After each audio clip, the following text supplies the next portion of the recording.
Bonjour tout le monde. Ok, ouais, vous me voyez tous. Donc on peut commencer, il y a pas mal de gens qui se sont connectés. Ah bonjour Constance. Ok, bah déjà bonsoir et merci à tous d'être aussi nombreux ce soir pour notre conférence iGEM Ionis. Pour ceux qui ne me connaissent pas, je m'appelle Alban Mabro et je suis en 5e année à Subiotech.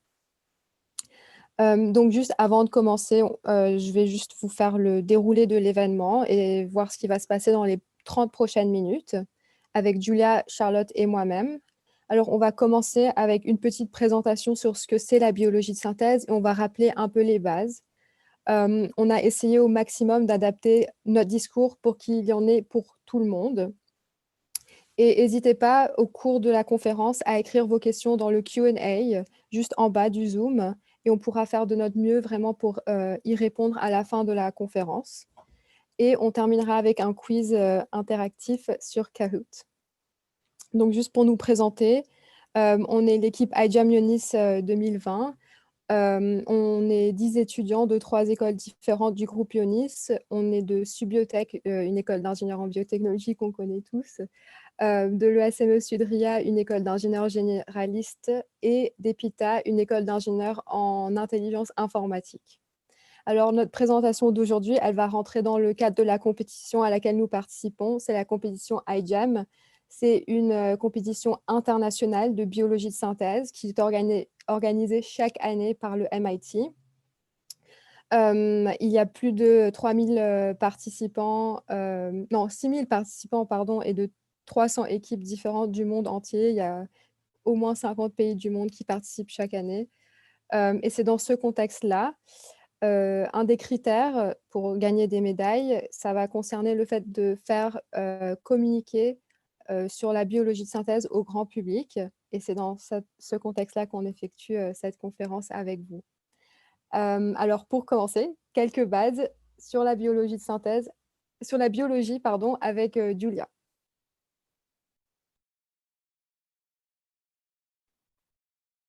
Ok, bonjour tout le monde. Alors, comme Alban vient de vous le dire, on va commencer la présentation avec quelques bases de biologie pour vous remettre un petit peu dans le contexte. Alors, tout d'abord, on commence les différents types de cellules. Mais qu'est-ce qu'une cellule? Donc, c'est l'unité biologique structurelle et fonctionnelle fondamentale de tous les êtres vivants connus. C'est en fait la plus petite unité vivante capable de se reproduire de façon totalement autonome. Donc, à gauche de l'écran sur le diaporama, on peut voir un schéma qui représente une cellule animale. Donc c'est celle qui nous compose, nous, les humains. Et à droite du schéma, on peut voir une cellule bactérienne. Il existe aussi un troisième type de cellules qui sont les cellules végétales, mais on ne va pas en avoir besoin pour comprendre le reste de la présentation, donc on n'abordera pas aujourd'hui. Alors, la majeure différence entre ces deux types de cellules est que la cellule animale, elle est composée d'un noyau. Comme vous pouvez le voir, il est en violet au milieu de l'image. Et ce noyau, il renferme l'ADN de la cellule. Alors que chez les bactéries, l'ADN n'est pas du tout contenu dans un noyau. Comme on peut voir sur le schéma, il est en fait libre dans la bactérie. Et une cellule composée de noyaux, elle est dite eucaryote, alors qu'une cellule sans noyau est dite prokaryote. Enfin, la seconde différence est que chez les animaux, que les animaux sont constitués de plusieurs cellules. Par exemple, le corps humain, il en compte 100 000 milliards, alors qu'une bactérie, elle n'est constituée que d'une seule et unique cellule. Maintenant qu'on en sait un peu plus sur les cellules et leurs noyaux, on va parler de l'ADN. Alors, sur le schéma, on peut voir que chez une cellule eucaryote, l'ADN est situé dans le noyau, dans les chromosomes, en fait. Donc, ouais, au sein du noyau. Donc, mais en vrai, qu'est-ce que l'ADN? En fait, l'ADN, c'est une macromolécule biologique qui est présente dans toutes les cellules, ainsi que chez de nombreux virus.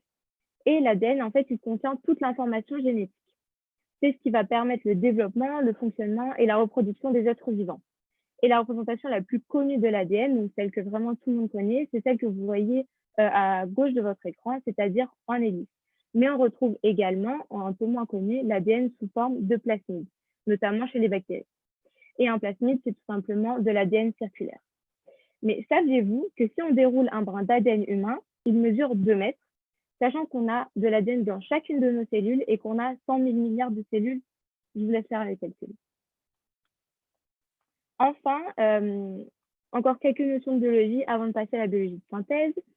Tout d'abord, qu'est-ce qu'un gène?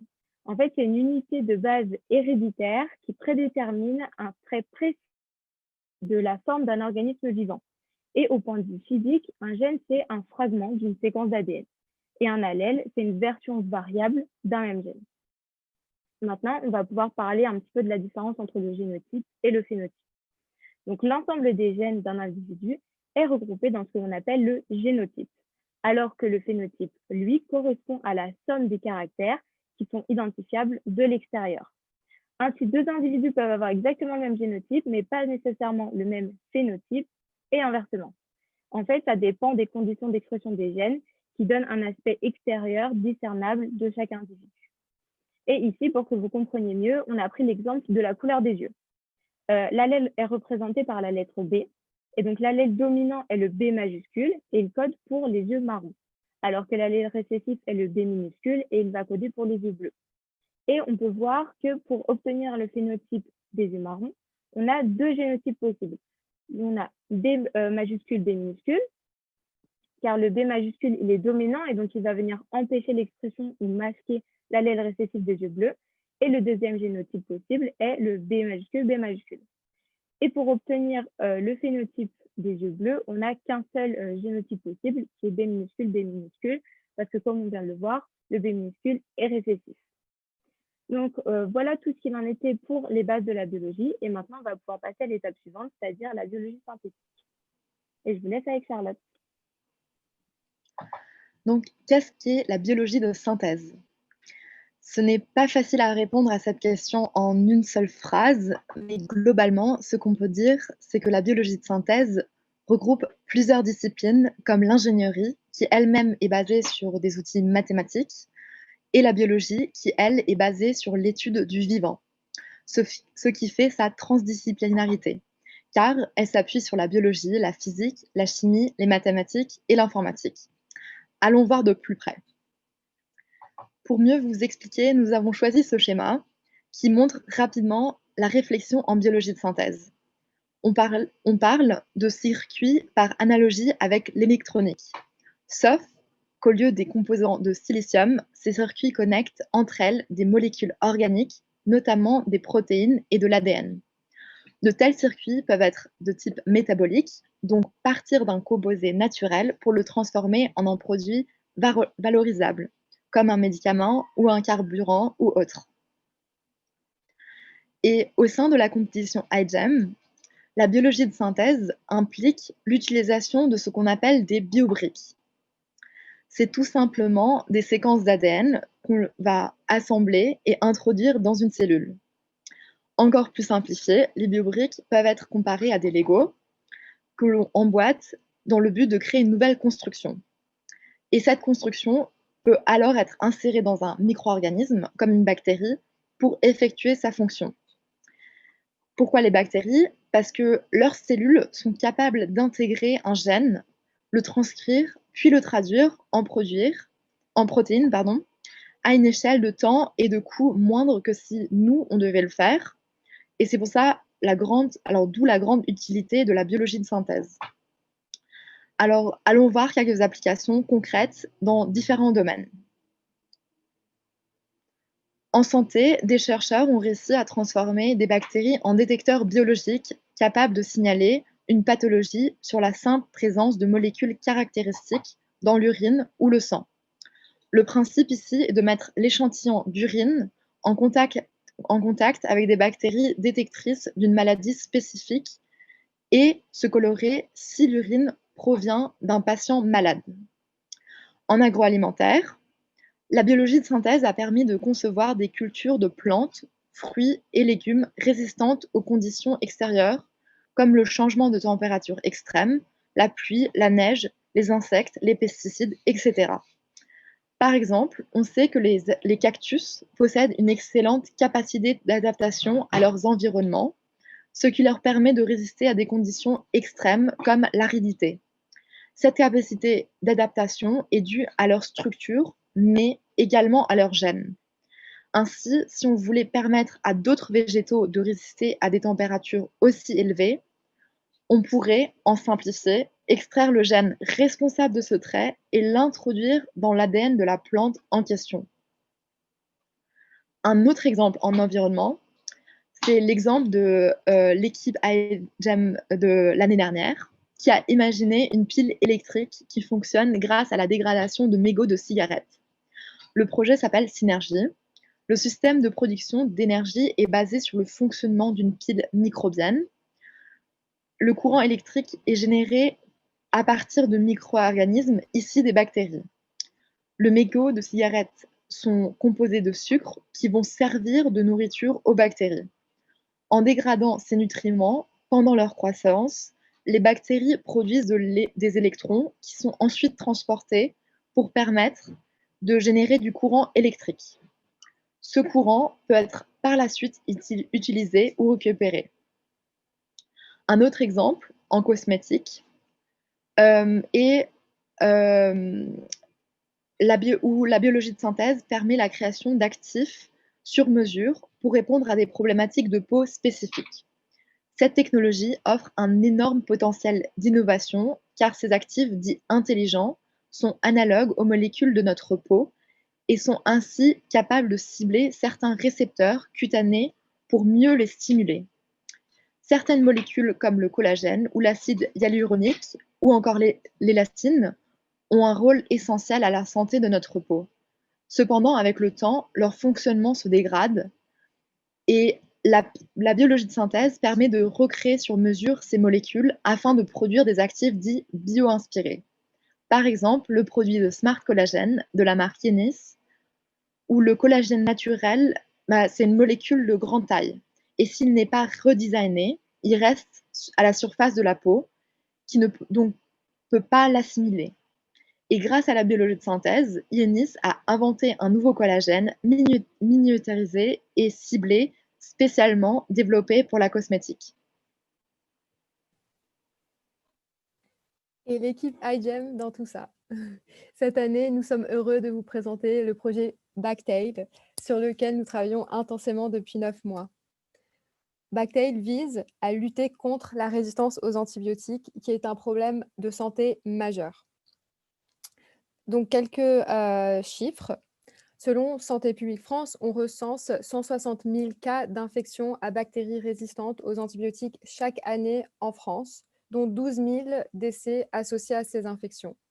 Selon l'OMS, d'ici 2050, la résistance aux antibiotiques causera 10 millions de morts chaque année si une solution viable n'est pas trouvée. De plus, on n'a aucune nouvelle famille d'antibiotiques qui n'a été mise sur le marché depuis plus de 25 ans. Donc maintenant que vous connaissez le contexte, on va rentrer dans le vif du sujet. Bactail est inspiré par les bactériophages. Un bactériophage, c'est un virus qui va infecter que les bactéries d'une façon très, très spécifique. Donc à gauche, vous pouvez voir un schéma qui représente la structure du bactériophage. On peut voir la capside ou la tête qui va contenir l'ADN du bactériophage. Ensuite, on a le plateau qui va servir à injecter l'ADN du bactériophage dans la cellule hôte. Enfin, on a la structure qui est la plus importante dans le cas de notre projet. Ce sont les fibres caudales ou alors connues sous le nom de long tail fiber en anglais. On va beaucoup utiliser l'abréviation LTF pour la suite de cette présentation quand on va parler de ces fibres caudales. Donc, à quoi servent ces LTF? Ils vont permettre aux bactériophages de spécifiquement reconnaître la cible et de s'y attacher. Maintenant, une petite vidéo sur la droite pour vous montrer concrètement à quoi ressemble le cycle de vie d'un bactériophage. Et à gauche, un schéma pour pouvoir vous faire le lien entre ce que je vais dire et la vidéo. Donc, en premier, on a le bactériophage qui va se lier à des récepteurs à la surface de la bactérie, la hôte, grâce à ces LTF, comme vous pouvez le voir dans la vidéo. On a un signal de reconnaissance qui est envoyé au plateau basal et ça va permettre au bactériophage de se lier de manière irréversible à la surface de la cible. Le plateau basal change de conformation et la gaine se contracte, ce qui amène le cœur à percer la membrane, comme vous pouvez le voir, pour y insérer l'ADN. Donc l'ADN qui est contenu dans la tête ou la capside du bactériophage va voyager à travers la queue et va entrer dans la bactérie afin de l'infecter. Et une fois que le cycle de vie du bactériophage est terminé, la bactérie va éclater. Bon, ça va arriver. Et elle va éjecter tous les bactériophages qui se sont répliqués à l'intérieur et qui vont pouvoir aller infecter d'autres cellules hôtes.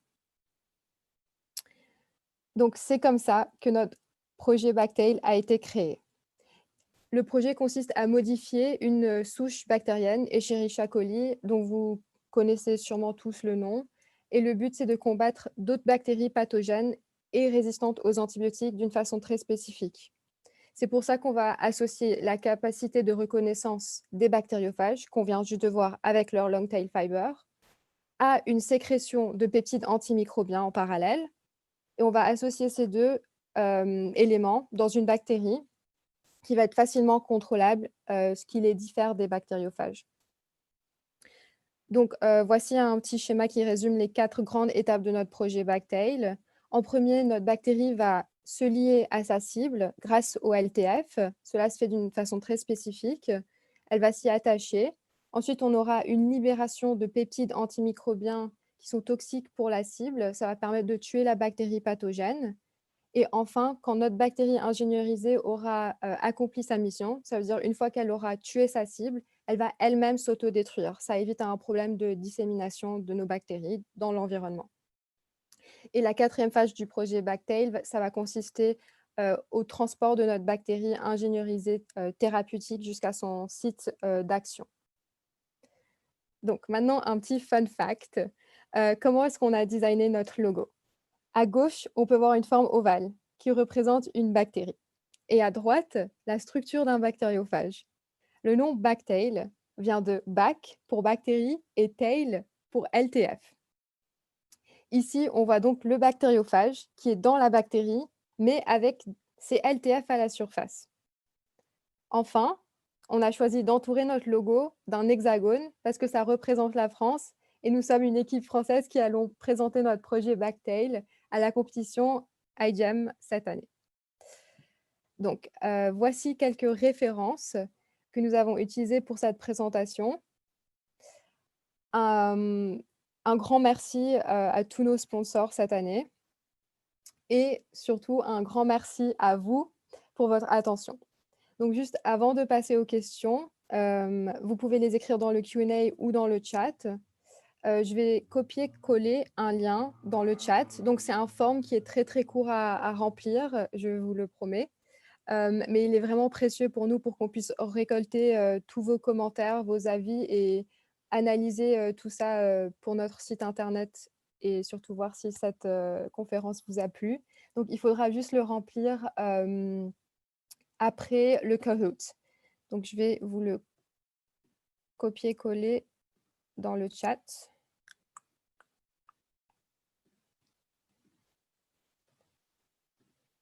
OK. Voilà. Peut-être ouvrez-le dans un onglet et vous le ferez à la fin du Kahoot. Comme ça, vous ne perdez pas le lien. Donc maintenant, on a du temps pour répondre aux questions. Donc oui, n'hésitez pas.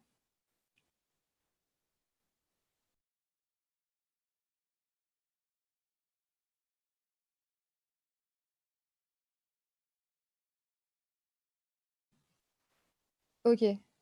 Donc on a une première question de Élise. Tu nous demandes si les peptides antimicrobiens, ils sont spécifiques de la bactérie à tuer.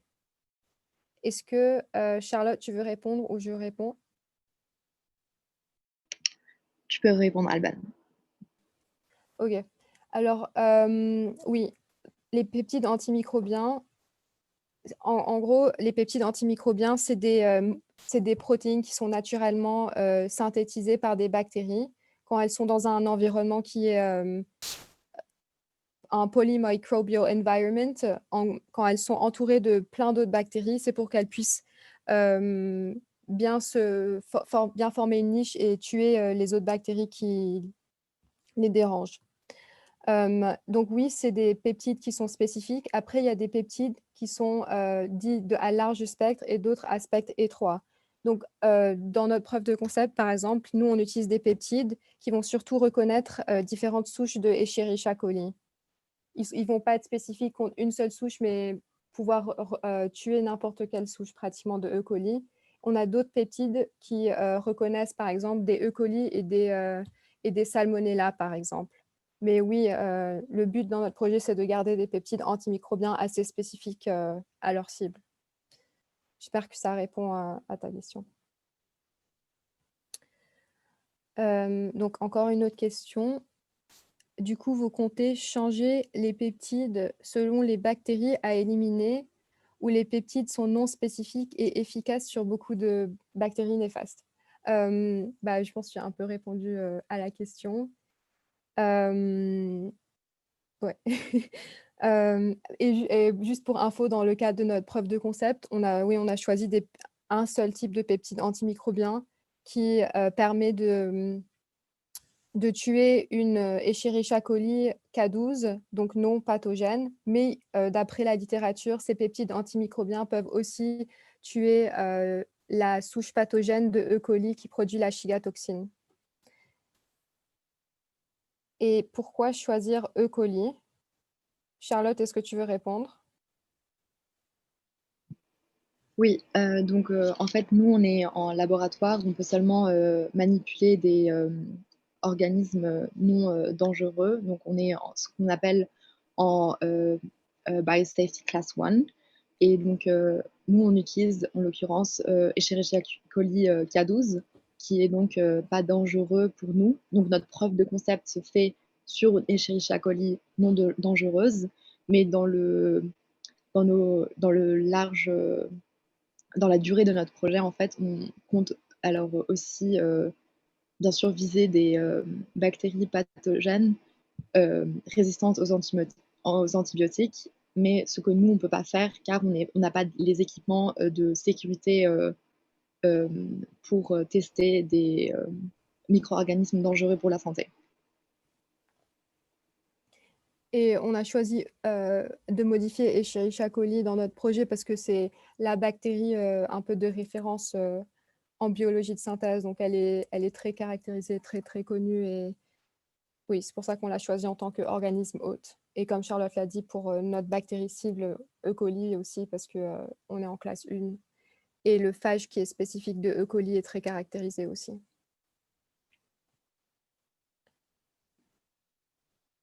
OK. Donc, Ali. Votre bactérie modifiée contenant le bactériophage se répliquera-t-elle dans l'organisme ou allez-vous en injecter une quantité donnée qui s'autodétruira jusqu'à disparition? Charlotte, tu veux répondre? Ou je réponds? Vas-y. Ok. Donc, si je te comprends bien, Ali, tu parles du fait qu'on va détruire notre bactérie cible, notre bactérie ingénierisée une fois que sa mission est accomplie.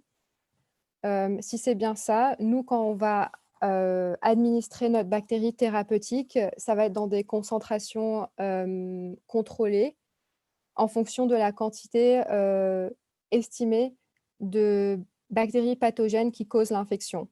Et en plus, donc il y aura une concentration estimée.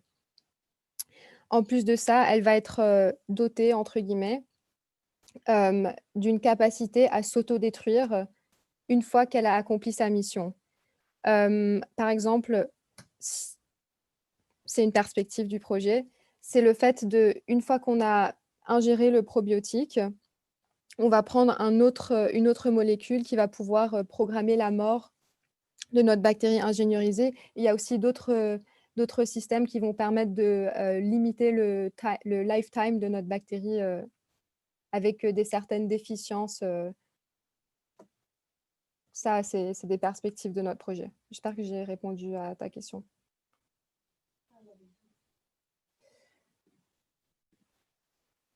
Ok. Il y a beaucoup de questions. Donc, il y a Miora qui a une question. Et du coup, pour les patients, concrètement, ça va faire quoi? Bah, concrètement, je me permets de répondre, ça permet de cibler donc des, bactéries, pathogènes, notamment aussi résistantes aux donc le but principal, c'est de cibler aussi des bactéries, résistantes aux antibiotiques, donc apporter une solution alternative aux antibiotiques.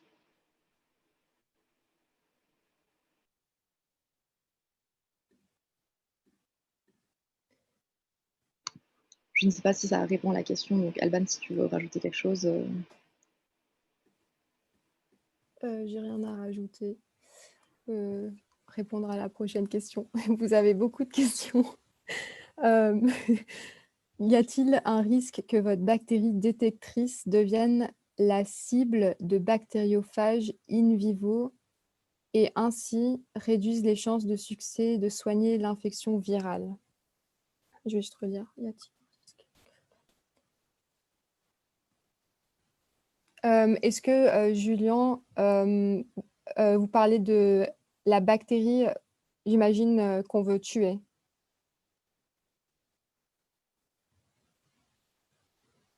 Parce que déjà, l'infection, elle est causée par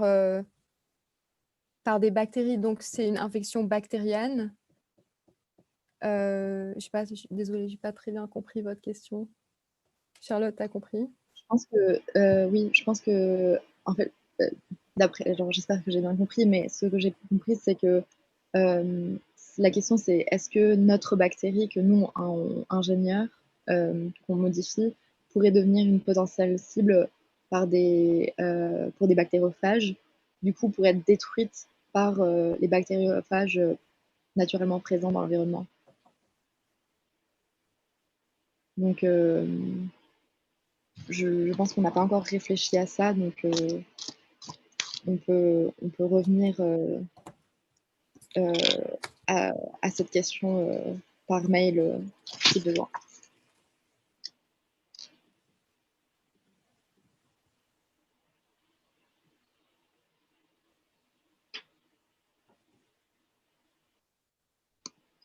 Ensuite, prochaine question. Comment savoir si le système immunitaire ne va pas éliminer trop rapidement votre construction? Donc, ça concerne des tests qui sont à faire une fois que le produit est mis sur le marché.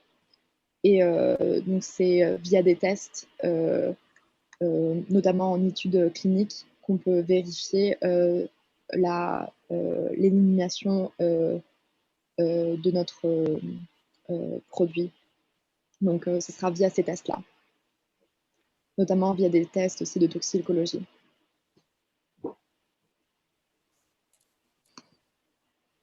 Ensuite, Elsa demande, du coup, ça fonctionne que sur les infections de plaies ouvertes. Comment appliquer cette thérapie sur infections intra-osseuses, par exemple? En fait, notre application, on compte pas la mettre sur notre peau, mais plutôt on compte l'ingérer. Donc, ce sera plutôt dans la voie par voie orale, donc l'administration.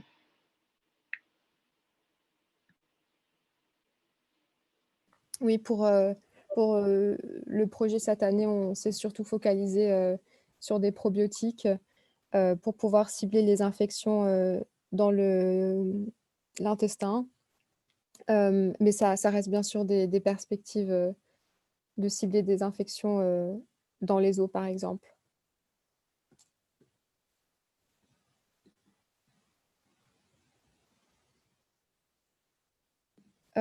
Donc Léo, ce système serait donc efficace surtout pour des agents pathogènes au niveau du tube digestif, 6 pilules, et moins les agents circulants. Oui, bien compris. C'était exactement ça. Pour l'instant.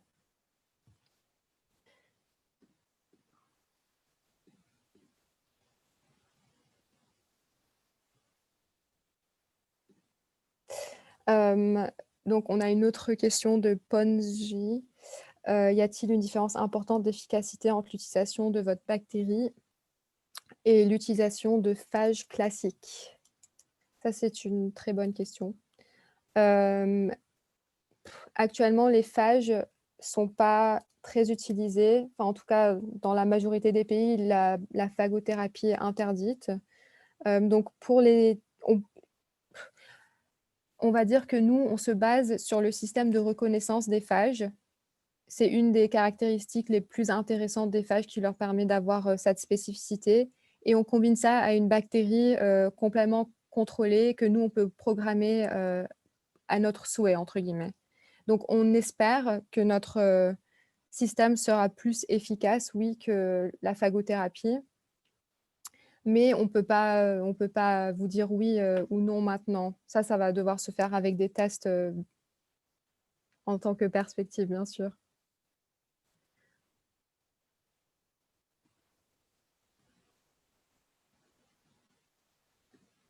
Hem, on a une autre question. Est-ce qu'il y a un risque que les bactéries se fassent détecter par le système immunitaire? Oui, bien sûr, ça c'est toujours, un risque potentiel et c'est justement comme Charlotte disait, c'est avec des tests, in vivo qu'on va pouvoir vérifier ça d'abord sur des souris, c'est de la toxicologie, mais oui, il y a un risque, bien sûr. Mais c'est actuellement ce qui se passe aussi, enfin, dans les pays où la phagothérapie est autorisée, il y a des problèmes de système immunitaire qui réagissent pas très bien face à la phagothérapie. J'espère, avoir répondu à ta question.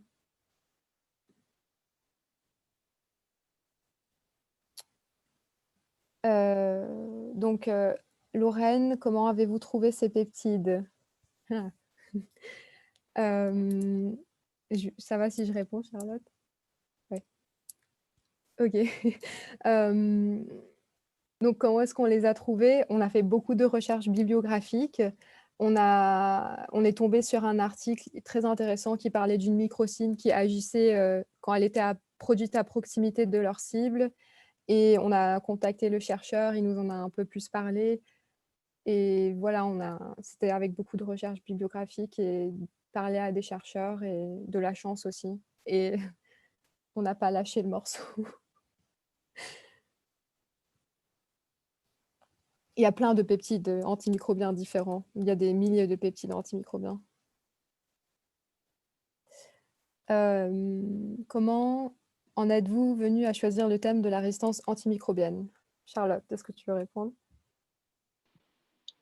Donc, c'est surtout, une en fait, la résistance antimicrobienne, c'est, un sujet qui fait, beaucoup, parler ces derniers temps parce qu'on a remarqué que donc, les infections bactériennes, on les soigne, majoritairement, dans le monde avec des antibiotiques et les, bactéries deviennent de plus en plus résistantes à ce moyen de traitement, en fait.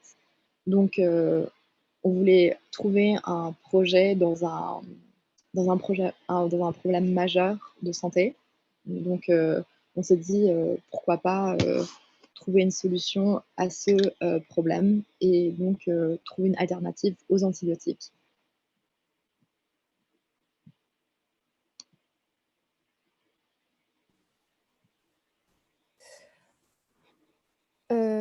Prochaine question. Pourquoi la phagothérapie est interdite dans beaucoup de pays?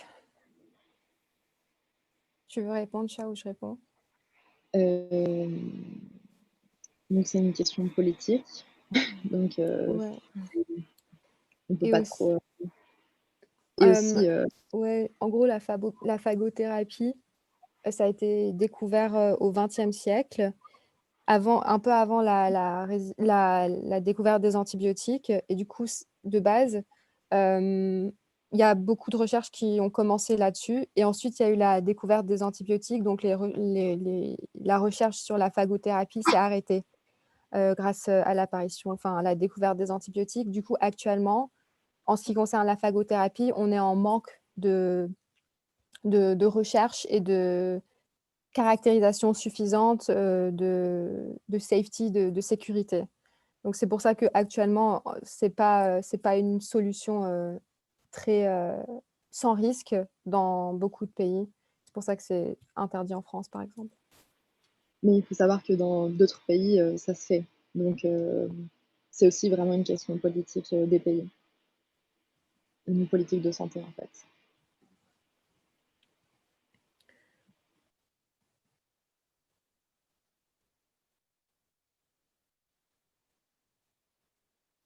Un commentaire de Ponji. Mais avec l'apparition de nouvelles bactéries résistantes, les pays occidentaux deviennent de plus en plus intéressés par la phagothérapie. Est-ce que vous n'auriez pas peur d'être pris de vitesse si la législation arrive trop tôt? En France, elle est déjà utilisée à titre compassionnel. Euh, non, on n'a pas spécialement peur. Après, enfin, dans le cadre de notre concours, le but, c'était de trouver des solutions innovantes. Donc ça, c'est ce qui nous a plu, c'était d'utiliser des caractéristiques des bactériophages, de les appliquer aux bactéries et de proposer quelque chose qui ne s'était jamais fait encore. On n'a pas... je veux dire, tant mieux si la phagothérapie arrive bientôt et sans risque, tant mieux pour nous, quoi. Je pense qu'il y a juste 2 questions encore dans le chat. Je me permets de lire. Donc, il y a Ju qui a demandé: «Je n'ai pas bien compris ce qu'est le plateau basal du bactériophage». Donc, en fait, c'est juste la partie en bas, juste, c'est un peu difficile sans schéma, mais c'est juste la partie qui va, une fois que les long tail fibers ils sont accrochés à la bactérie, cette partie basale du bactériophage va se pencher et va aussi s'accrocher pour permettre au bactériophage de bien injecter son ADN pour venir attaquer la bactérie. Et ensuite, il y a une autre question. Et du coup, votre projet est concentré que sur les entérobactéries? Je pense on a répondu on a déjà répondu à cette question. Donc, notre preuve de concept se fait sur Escherichia coli, mais nous, on ne s'intéresse pas que à Escherichia coli. C'est juste qu'on est limité pour des raisons de sécurité de notre laboratoire. Ok. Je pense qu'on a répondu à toutes les questions. Merci beaucoup en tout cas pour toutes ces questions. On ne s'attendait pas à autant de questions. Ça fait plaisir d'essayer d'y répondre. Donc maintenant, on va passer au petit quiz interactif Kahoot qui va être animé par Julia.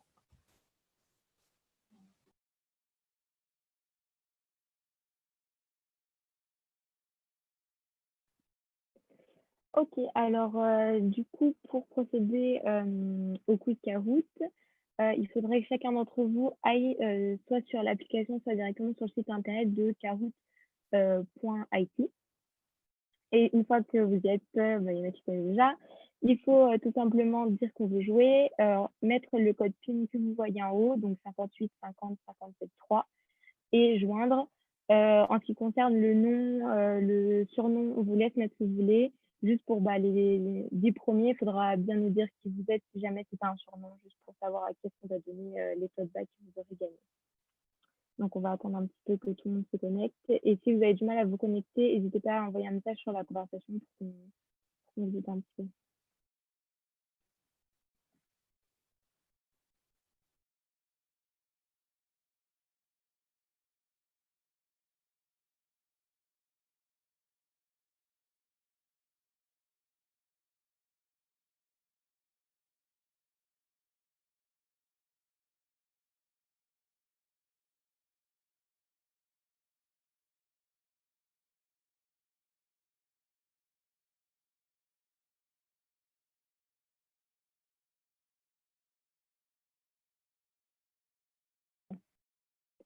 Ok, j'ai l'impression que la plupart arrivent à s'inscrire. On attend encore un petit peu.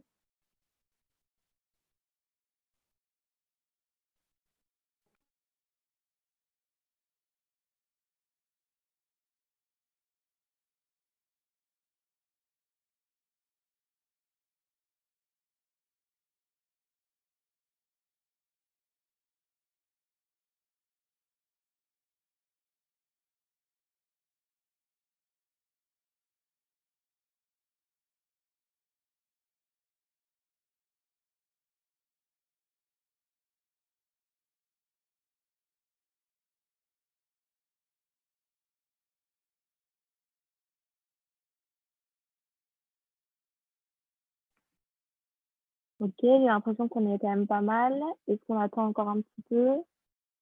N'hésitez pas à vous manifester si vous galérez un petit peu à vous connecter. Dites-nous.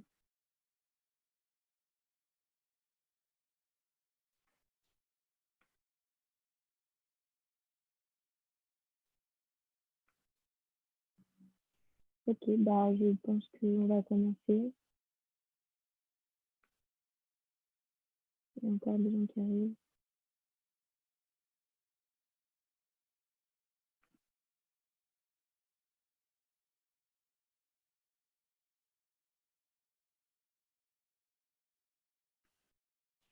Ok, alors on va commencer. C'est assez simple. Je vous lis la question. Elle sera affichée sur l'écran, sur donc l'écran Zoom, et soit sur votre application, soit sur directement la page internet.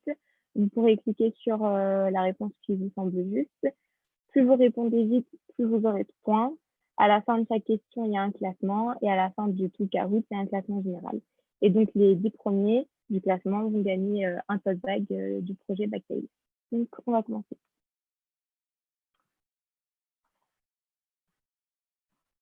Attention le stress, hein. Alors, première question. Une cellule bactérienne est dite eucaryote ou prokaryote? Vous êtes rapide. Et vous avez 30 secondes pour répondre à chaque fois.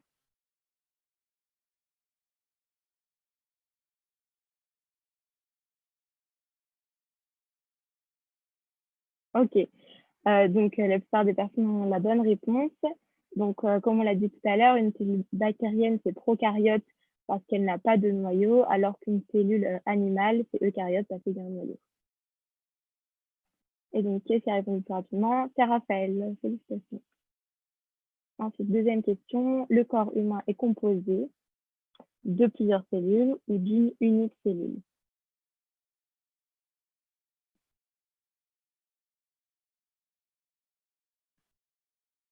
De plusieurs cellules. Bon, ça va, il n'y a qu'une seule personne qui s'est trompée. Donc, c'est juste les bactéries qui sont composées d'une seule cellule. Raphaël, félicitations. Troisième question. Chez les prokaryotes, l'ADN est dans le noyau ou libre dans la cellule?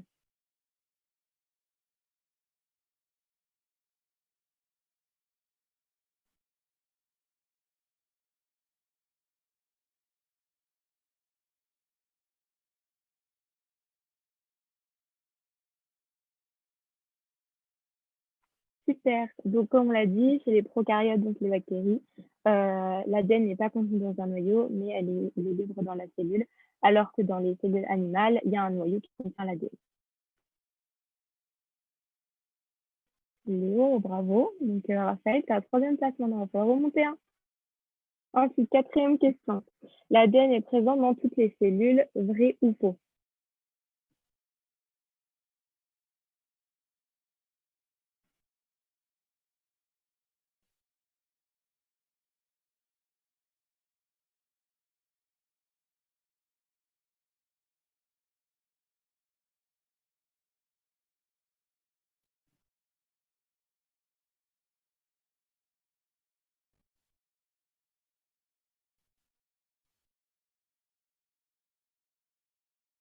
Beaucoup de bonnes réponses encore. Donc, c'est bien vrai, l'ADN est présent dans toutes les cellules et c'est ce qui concerne donc l'information génétique. Super. Donc, bravo aux trois premiers, Léo, Brocoli et Alex. Ensuite, cinquième question. Un plasmide est de l'ADN circulaire ou de l'ADN en hélice?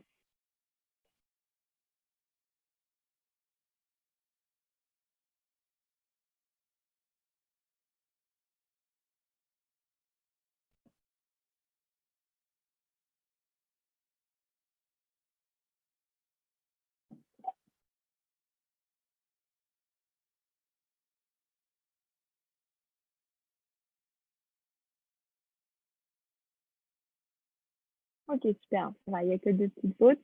Donc oui, un plasmide, c'est bien de l'ADN circulaire et l'ADN en hélice, c'est ce qu'il y avait sur la photo à gauche.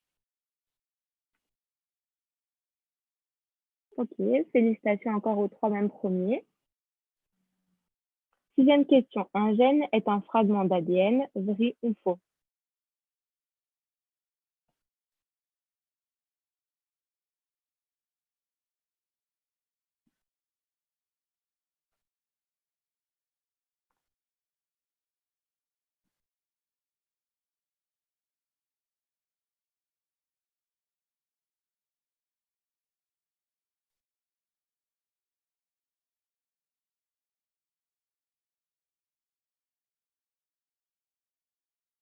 Eh bien sûr, un gène est bien un fragment d'ADN.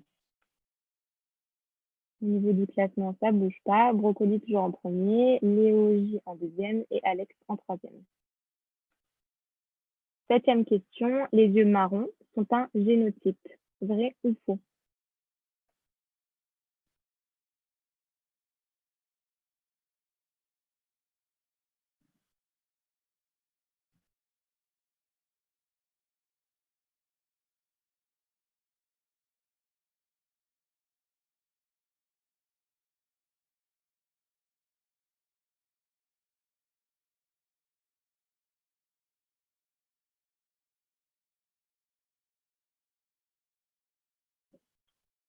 Donc, les yeux marrons, non, c'est pas un génotype, c'est un phénotype. Donc, comme on l'a dit tout à l'heure, le fait d'avoir les yeux marrons, c'est un phénotype.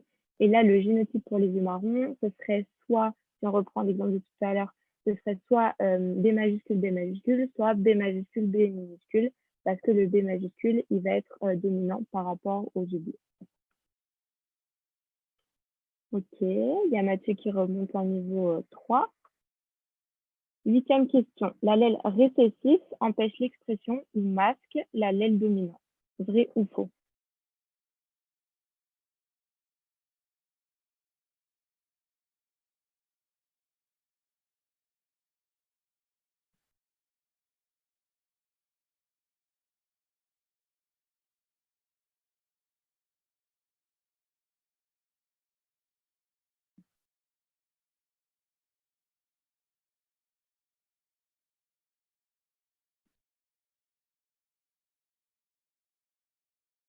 Ok, donc c'est bien faux. L'allèle récessif, il ne va pas empêcher l'expression de l'allèle dominant. C'est le contraire, c'est l'allèle dominant qui va empêcher l'expression de l'allèle récessif. Au niveau du classement, Brocoli en premier, Léo J en deuxième et Julie S en troisième. Neuvième question. Quels sont les composants de base de la biologie de synthèse dans la compétition IGEM? Est-ce que c'est les biobriques ou est-ce que c'est les biocartes?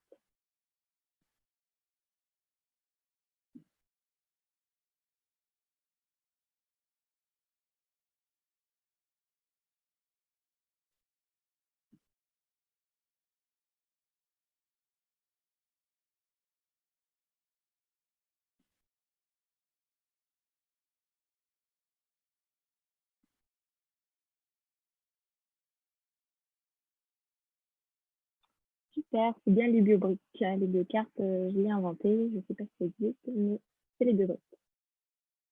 Pour le classement, toujours pareil. Question numéro 10, on est à la moitié. On ne peut pas utiliser la biologie de synthèse en cosmétique. Vrai ou faux?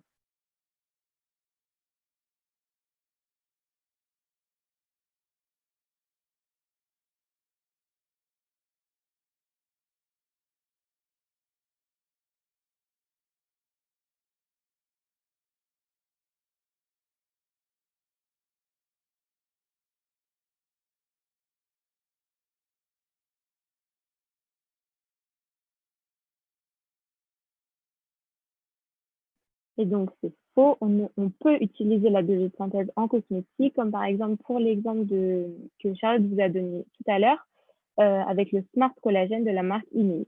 Donc, c'est utilisé aussi en cosmétique. Ça a beaucoup de domaines d'application. Super. Léo qui revient en première position. Question numéro 11. Le projet Synergie donc de l'année dernière avait pour but de créer de l'hydrogène à partir de mégots de cigarettes ou créer de l'électricité à partir de mégots de cigarettes.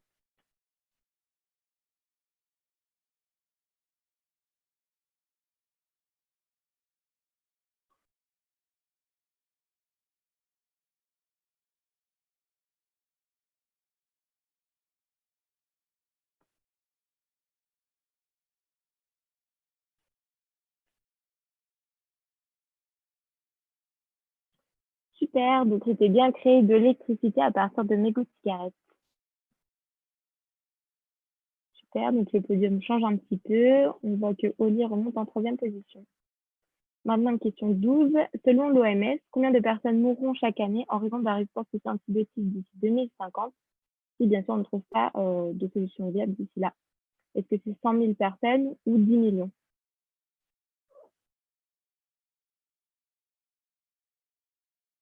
C'est bien 10 millions de personnes. On aimerait bien que ce soit beaucoup moins. Malheureusement, c'est 10 millions de personnes.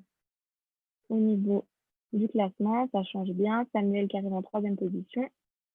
Question numéro 13. Un bactériophage fait partie de la famille des virus ou des bactéries?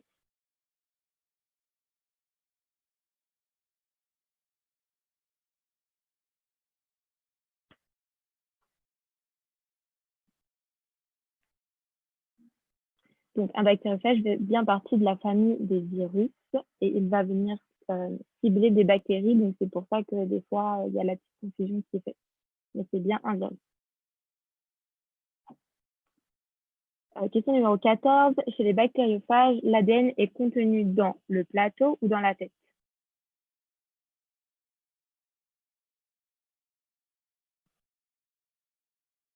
C'est bien contenu dans la tête. Félicitations. Bravo toujours aux trois premiers, Léo, Mathieu et Samuel. Maintenant, la question 15. Que signifie l'acronyme LTF? Long Tail Fibers ou Large Toxic Function? Ça, c'est vraiment très important pour notre projet, donc j'espère que vous aurez tout bon.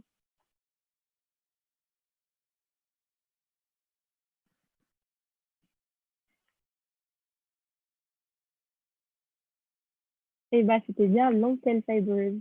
Désolée pour celui qui s'est trompé. Ok, toujours le même classement. Maintenant, la question numéro 20. À quoi servent les LTF chez les bactériophages? Est-ce qu'ils servent à injecter l'ADN dans la bactérie cible ou à reconnaître la bactérie cible?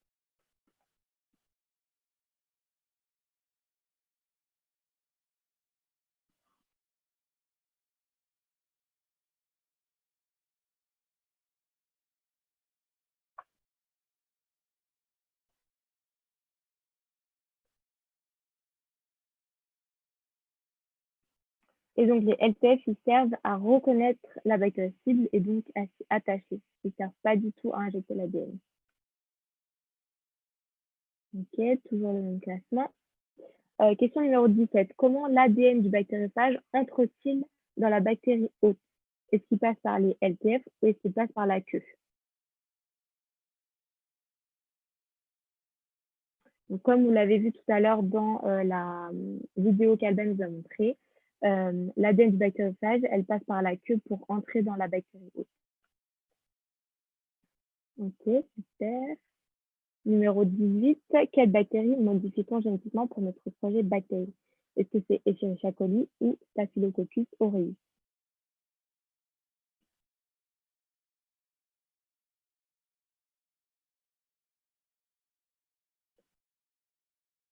Super, que de bonnes réponses.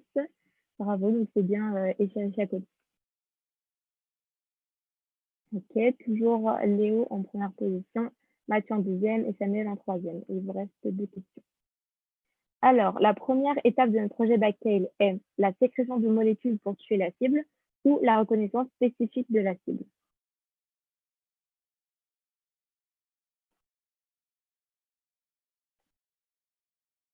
Ok, donc comme Alban vous l'a dit tout à l'heure, la phase numéro 1, c'est la reconnaissance spécifique. Et ensuite, la phase numéro 2, c'est la sécrétion de molécules pour tuer la cible. Ah, un petit mouvement dans le classement. Et la dernière question. Grâce à vous, quelle médaille allons-nous obtenir à l'issue de la grande finale de la compétition IBM? Est-ce que c'est la médaille d'or ou est-ce que c'est la médaille d'or?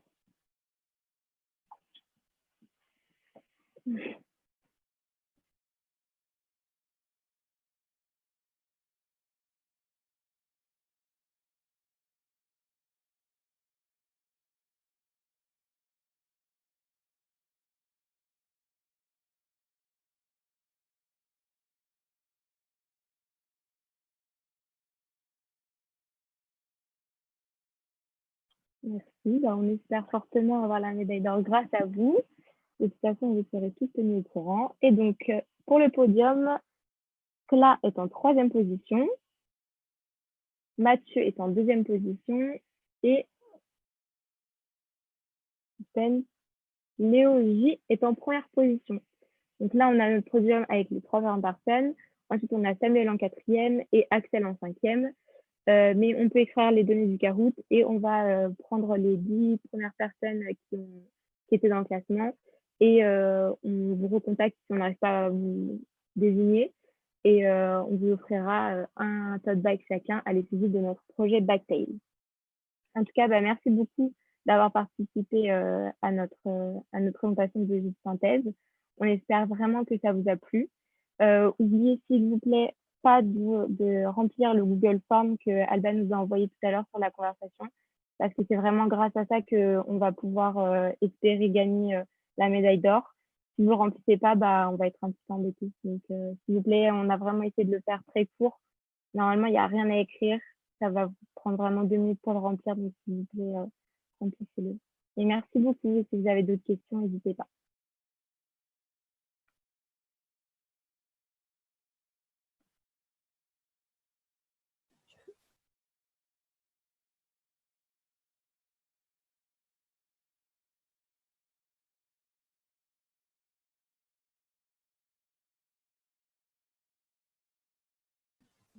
Donc, merci à tout le monde d'avoir participé à cette conférence. Ça nous fait vraiment plaisir. Ouais, vraiment, ça nous fait chaud au cœur. Et si vous avez des questions, vous pouvez nous envoyer un mail aussi.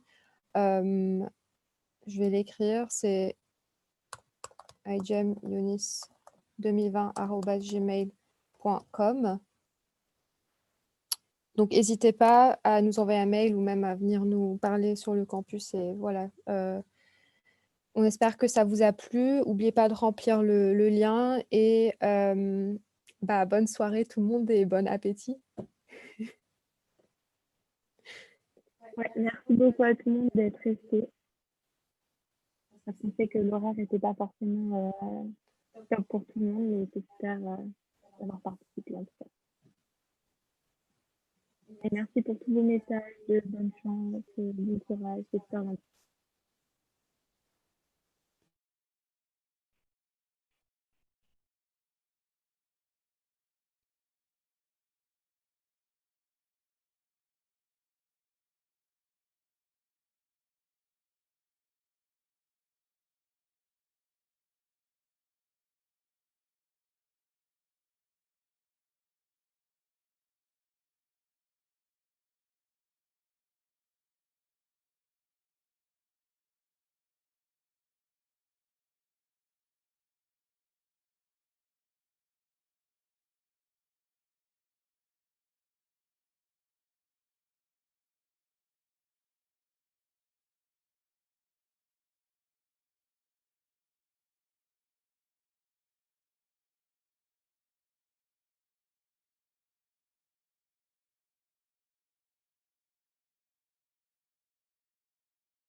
Thank you so much, Martin.